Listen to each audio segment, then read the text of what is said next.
This is Federal District Court Judge Edward R. Corman. Now, I'll be honest, I do not have strong feelings about whether he is the handsomest district judge in the country. In fact, there are 27 of them in the Eastern District of New York alone, and I haven't put in the time to make any definitive determination about who, in fact, is the best-looking district court judge in the country. But Edward R. Corman is not the subject of front-page news today because of his relative handsomeness. Like most high-profile lawyers, he is making news because of his words. Edward R. Corman is the subject of front-page news today because this morning he issued an absolutely excoriating ruling overturning a controversial and, it turns out, illegal Obama administration decision on access to emergency contraception. Judge Corman's ruling is basically a 59-page takedown of the Obama administration, detail by excruciating detail, in which he berates the Obama administration for, quote, a strong showing of bad faith and improper political influence. What the Obama administration did to earn such a dressing down was this. In December of 2011, emergency birth control, Plan B, was available without a prescription for women 17 and older. But because of the age restriction, you couldn't find it on drugstore shelves. You had to ask a pharmacist and show your ID if you were under 17. You'd have to get a prescription. But the FDA was about to change that. The doctors and scientists at the FDA had determined that Plan B was safe for sale over the counter without those restrictions. So they were about to lift them and make way for emergency birth control on drugstore shelves. That was all set to happen at the end of 2011. Until, in what was even at the time a really shocking and controversial move, the Obama administration stepped in and stopped it. Health and Human Services Secretary Kathleen Sebelius blocked the FDA's decision to open up access to emergency birth control. It was the first time ever the HHS had ever publicly overruled the FDA in history, which naturally brought forth allegations the administration was putting politics above science. This decision did, after all, approximately coincide with the start of the 2012 presidential campaign. But the reason the Obama administration gave for overruling the science behind the FDA decision was essentially some girls start their periods early.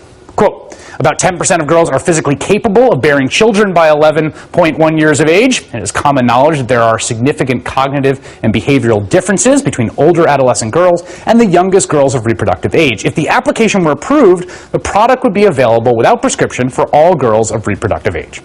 That explanation did not impress the New England Journal of Medicine.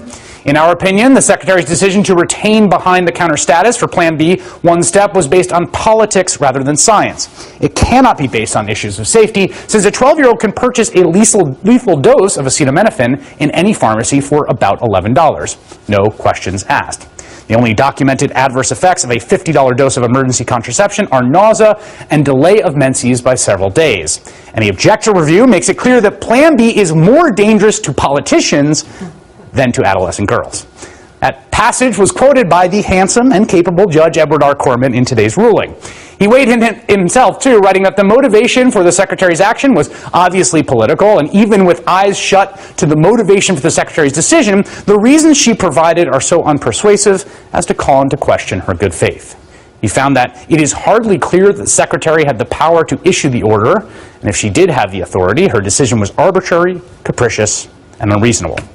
And he reversed that decision, ordering the FDA to make emergency birth control available without a prescription and without point-of-sale age restrictions within 30 days. Which is to say that a big and important change in public health policy is set to take effect next month. Politically, though, there is a broader point to be recognized here.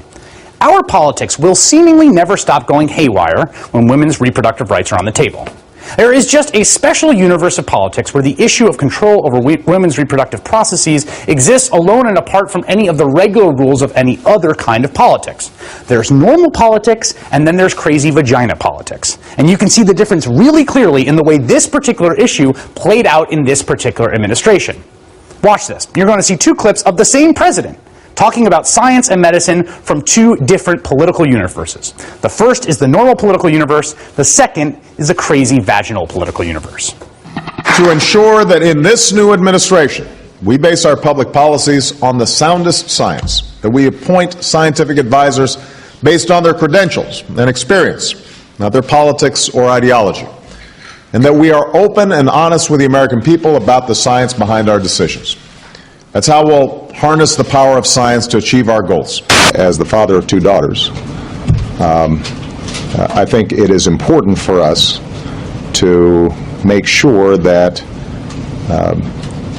we apply some common sense to various rules when it comes to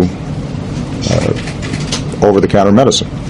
And as I understand it, the reason Kathleen made this decision was she could not be confident that a 10-year-old or an 11-year-old going to a drugstore should be able, alongside bubble gum or batteries, be able to buy